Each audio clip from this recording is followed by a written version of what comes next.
Bernstein here with another one of our quick hits, which is a version of our boxing hangouts in which I get to talk to you about news of the day as it's happening. And in this case, we're going to talk about what happened over the weekend, which is on the mind of boxing fans as they gather around the water coolers today and tomorrow and during this week.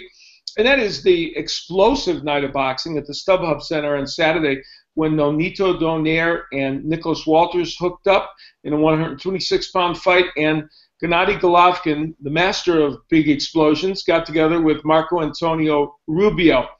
And Dan Parks, the producer of our, there you take a look at Gennady Golovkin, as he ended up the victor on Saturday night, as was Nicholas Walters. And Dan Parks, our producer, joins us now. And Dan, an interesting, the Donaire-Walters fight, an intriguing one because it was hard to know in advance how well Donaire would perform at the higher weight class.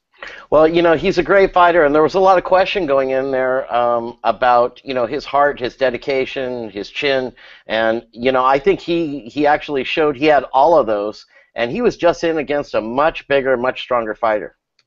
He was, and going into that fight, you know, it's funny, you and I were chatting before about how, in a lot of cases, in my case, people don't get to hear who I think would win before a fight. Well, in this case, I have to be honest, I didn't have, even though it wasn't a fight I was broadcasting where I don't like to make selections, I didn't really have a definite pick because I knew Walters was very, very strong, but Nonito Donaire has huge skills, and he also can punch. And the question was whether 126 pounds was going to be too much for him. And boy, was it ever.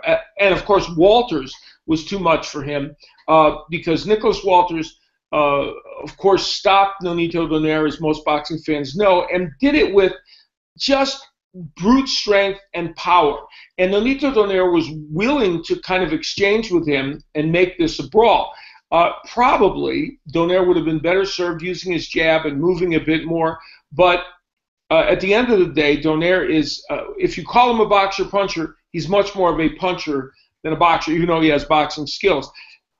The upshot of this fight, I think, is that Walters becomes a player at 126 pounds, a division that is loaded with people like Guillermo Rigondeaux, Abner Mara. As you go down the list, there's all these excellent fighters at 126 pounds. And that is, I think, a place where we can look for big fights. As for Nonito Donaire, this is hardly the most original thought of the last 4 days, and many have uttered it. He has got to move down in weight. For sure to 122 pounds, maybe even 118 if he can get there. Because when he has that height and reach advantage, that's when Nonito Donaire can be at his best. And I used to say the only man that could beat Donaire at those weight divisions was Nonito Donaire by either not preparing or not being ready. But when he's up in these higher weight classes, it's not going to work for him. And Walters becomes, again, as I said, a player at 126. I hope that all the premium networks, including the one I work on, continue to show men at that weight class because it's really an appealing division. And then, in the other fight that evening, Gennady Golovkin destroys Marco Antonio Rubio. And it is interesting. Now, the marketing ploy, right, leading up to this fight was Mexican style. That's what they said. Gennady Golovkin fights in a Mexican style, if you will. And for the most part, you know, that means an aggressive rumbler, though not all Mexican fighters fight with that style. It's the one that's they've become known for. And the intriguing thing to me about this is that Gennady Golovkin is starting to gain traction with American fans. There's no question about that, because he's a very skilled fighter, and of course he has great power. The $64,000 question with him is, what happens when he faces an A-level fighter? He has not yet done that, strangely, and not through any of his own doing. He very much wants to fight the best. He tried very hard to make a deal with Julio Cesar Chavez, who is a bigger man, and certainly the bigger name, and is a very good offensive fighter.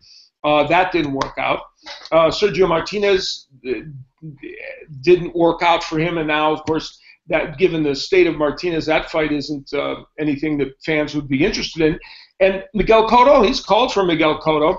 I think that's a very difficult fight for Cotto because Cotto started out as a 140-pounder. For him to be facing Gennady Golovkin at this juncture at 160 would be very, very difficult for him. So we're left with this question. And Dan, you as just a boxing fan, because you love the sport, I'm sure that in your mind, you're like all of us saying, we just have to get Golovkin in against somebody like an Andre Ward, who's expressed an interest in fighting him, or someone at least of that ilk that we can compare him and decide how good he is.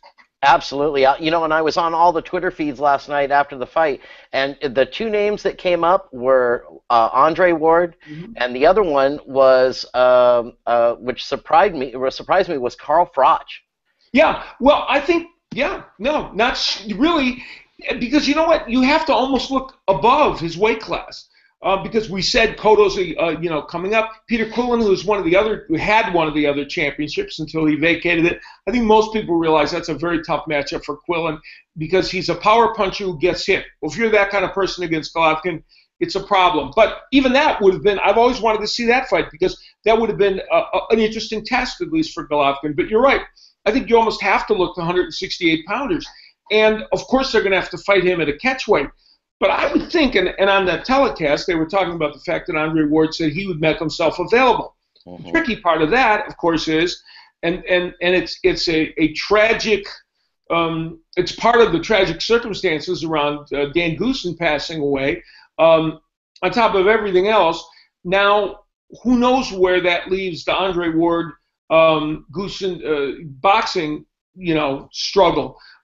So Andre Ward wants to fight, of course, but he's still embroiled in that legal battle. And I think everyone is in agreement that a Ward-Golovkin fight would be fascinating, or a Froch-Golovkin fight is even more interesting because Froch is a little more vulnerable defensively than Andre Ward, a lot more vulnerable defensively than Andre Ward, and it would be an interesting match. So, absolutely. So this weekend we saw explosiveness, and we saw one division gain a really top-notch player, and we saw in another division Gennady Golovkin further demonstrating that against D-level fighters or below, he is never going to be in trouble. The question is, can we find a way, and can the world find a way to get him in against somebody who is at a higher level? Make no mistake, though, Gennady Golovkin's a very, very good fighter.